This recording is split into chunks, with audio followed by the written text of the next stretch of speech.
Hola mga kapusong Sambuangenyo, formal nang giablihan sa GMA Regional TV ang pinakabago niini istasyon sa Zamboanga City aron mas mapalapdan pa ang paghatod og serbisyong tinud-anay. Aton sayro ng dugang detalye sa report ni Argil Relator.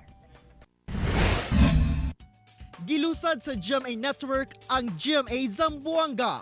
Mauna kini ang ikaupat nga regional TV station sa Mindanao ug ikanapulo sa Pilipinas. Makita sa mga taga-Western Mindanao ang ilang mga paboritong programa sa Kapuso Network sa GMA Channel 9 Zamboanga ug GMA Channel 12 Holu-Sulu.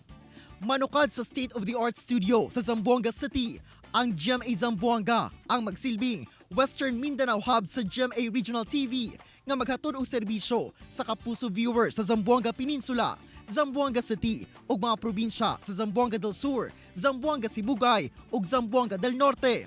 Makita sab kini sa mga silingang probinsya nga Basilan, Tawi-Tawi ug Sulu. Pinangunahan kini sa anchor sa GMA Regional TV 1 Mindanao nga si Sara Hilomen Velasco, uban ang mga co-anchors nga makita matag adlaw.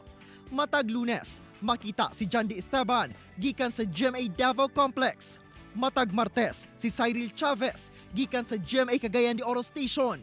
Si RG Ramos kada Miyerkules gikan sa GMA Zamboanga Station. Manukad sab sa GMA Davao Complex ang seasoned reporter na si Sheila Vergara Rubio kada Huwebes ug ang inyong alagad Argil Relator kada Biyernes. Tumong sa GMA Regional TV nga mahatod ngadto sa mga kapusong Zamboangenyo ang pinakaulahing panghitabo pinaagi sa pioneering unified newscast ang GMA Regional TV 1 Mindanao. Sa pagbukas sa GMA Zamboanga, hatod sab niini ang mas gipalapdan nga Mindanao Morning Show nga At Home with GMA Regional TV.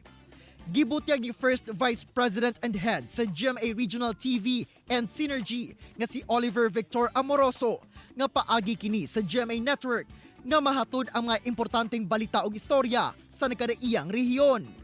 Sa pag-abli sa GMA Zamboanga Station, kini ang magsilbing Western Mindanao Hub ug pagpasalamat sa tiunay nga suporta sa mga kapusong Mindanaoan.